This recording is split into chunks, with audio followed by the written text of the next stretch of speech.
Hello everyone and welcome to this video. Today I will show with you how to sync device with Brave Sync. So guys, open your Brave browser as you can see here, and the top right corner and three dots, click this option, click on go to setting.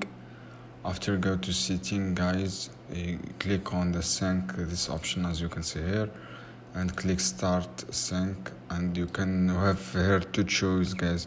You need to install the device you plan to sync, and you can start a new sync chain, or if you have code sync, click code. If you don't have, click scan here and click on the phone guys, or computer, anyone to do, choose one, click phone as you can see here, and scan this code as you can see here guys, to sync your device with Brave Sync. So guys, this is how you can do guys. I hope this video helpful for you. Then thanks for watching this video.